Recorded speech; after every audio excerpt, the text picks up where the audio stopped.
Hello, welcome back guys to Simran ice academy. Last video के अंदर हमने early Harappan period, mature Harappan period, post Harappan period के बारे में बात करी थी। हमने इसका ऊपर से मेन जो है इसके अंदर क्या होता है वो हमने पढ़ लिया था कि क्या क्या इनके फीचर्स रहते हैं।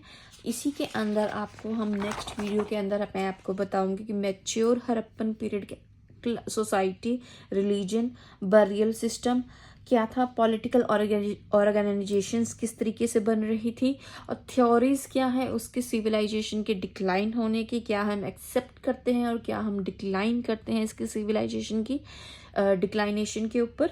अगर हम बात करें इसकी सोसाइटी की, तो सोसाइटी के अंदर जो क्लासेस है वो शो करते हैं कि दो तरीके की, जो हमने लास्ट वीडियो में बात करी थी कि पार्ट्स हैं हमारे, सिटाडल और लोअर टाउन। तो ये दिखाता है कि सोसाइटी के अंदर क्लासेस का स्ट्रेटिफिकेशन है। मतलब कि जो वेल्दी लोग हैं वो सिटाडल में रह रहे हैं, और जो लेबरर्स या छोटे काम करने वाले लोग हैं जिनके पास इतना पैसा नहीं है वो लोअर टाउन के अंदर रह रहे हैं। ये प्रीडोमिनेटली अर्बन है। यहाँ पे सोशल ग्रुप्स जो है रूलर के, वेल्दी लोगों के, मर्चेंट्स के, लेबरर के, अलग अलग तरीके के अंदर सोसाइटी में बट रखे हैं। रिलीजन की बात करें तो जैसे हमने लास्ट वीडियो में बात की थी, हमें प्रोटोशिवा मिले थे, गॉडेस मिली थी। तो आपको वहां से पता लगता है कि हम किस तरीके से वर्शिप कर रहे हैं। एनिमिज्म की जो है वर्शिप कर रहे हैं, एनिमल्स को वर्शिप कर रहे हैं, नेचर को वर्शिप कर रहे हैं, फर्टिलिटी की डीटीज को वर्शिप कर रहे हैं, हम फिगराइंस को वर्शिप कर रहे हैं जो मदर गॉडेस और लिंगम मिले थे। Belief system as such secular ही है, और कोई भी टेम्पल इस टाइम पीरियड तक हमें नहीं मिला है। तो मतलब कि कोई भी रिजिडिटी, ऑर्थोडॉक्सी का कोई सवाल यहाँ तक अभी नहीं होता है। अगर हम बात करें बरियल सिस्टम के, तो यहाँ पे इनके बिलीफ के बारे में पता लगता है, जो आफ्टर लाइफ के बारे में बताता है। इस टाइम पीरियड पे आफ्टर लाइफ के बारे में हम सोच रहे थे, उसे मान रहे थे, इसीलिए हमने जो बर्ड लोगों के साथ jewellery, copper mirrors, ornament, artefacts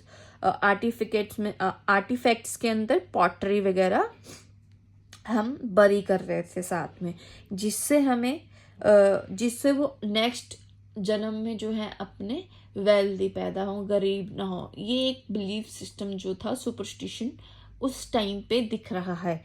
अगर हम बात करें पॉलिटिकल ऑर्गेनाइजेशंस की, तो अपर टाउन के अंदर में भी ऐसा सोच सकते हैं हम कि वेल्दी लोग रहते होंगे, जो ओलिगैरिकी सिस्टम को दिखाता है कि कुछ ही फ्यू आपके जो वेल्दी लोग हैं वो पूरा पॉलिटिकल सिस्टम चला रहे हैं।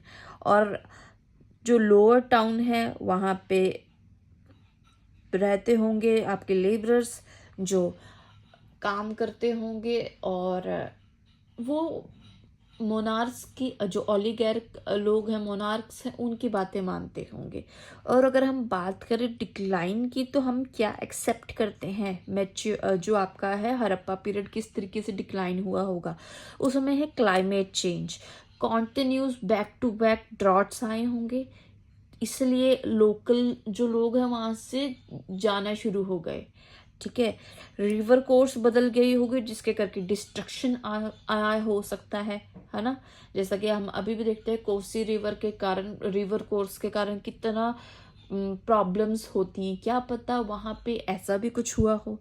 अगर हम बात करें कि सेटलमेंट्स की चेंजेस की, तो वहाँ पे रिवर कोर्स या रिवर के सूखने से वाटर की अवेलेबिलिटी कम हुई हो, है ना। ट्रेड रिलेशंस जो है मेसोपोटामिया के साथ वो इतने नहीं चल रहे हों, तो उन्होंने सोचा होगा कि अब कहीं और शिफ्ट किया जाए जहाँ पे हमें रिसोर्सेज मिले, क्योंकि अब ऐसा भी तो हो सकता है कि जितने रिसोर्सेज थे उसका ओवर एक्सप्लोटेशन हो गया हो, है ना। इस तरीके से अगर कंट्रोवर्शियल में देखा जाए तो क्या थ्योरीज हैं प्रोवाइड की हुई, आर्यन इन्वेजन, आर्यंस जो थे वो आए होंगे, उन्होंने सबको कैप्चर कर लिया होगा और उन्होंने ही लूटपाट मचाई होगी। क्या आपको लगता है ऐसा हो सकता है? क्योंकि इतने भी एकदम से आर्यंस तो लगता नहीं है हमें आए होंगे कि सारे ही जो सिविलाइजेशन है वो खत्म हो जाए, है ना। आए तो होंगे, मान सकते हैं इस चीज को। और अगर बात करें कि इतनी बड़ी सिविलाइजेशन जिसके पास एग्रीकल्चर है, इतना सरप्लस है, तो ऑब्वियसली बर्थ रेट भी ज़्यादा होगा।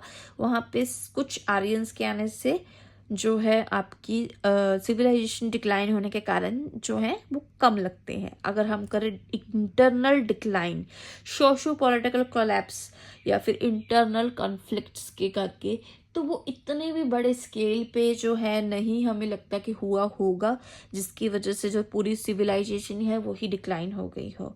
एनवायरमेंटल डिग्रेडेशन या फिर एक्सप्लॉयटेशन, वो भी ओवर एक्सप्लॉयटेशन भी हो सकता है। पर अगर हम देखें कि हमने उस टाइम पीरियड तक इतना एडवांसमेंट तो हमने किया ही नहीं था कि हम जो हैं, जो हमारे रिसोर्सेज हैं उसको ओवर एक्सप्लॉइट कर लें। बट ये रीजंस हैं जिसको हम कंसीडर करते हैं पर उन्हें मानते नहीं हैं। इससे आपका जो है आपका हड़प्पन पीरियड प्रॉपर कंप्लीट हो जाता है और नेक्स्ट वीडियो के अंदर हम वैदिक एज करेंगे। Till then have a good day and all the very best. Meet you in the next video. Bye bye.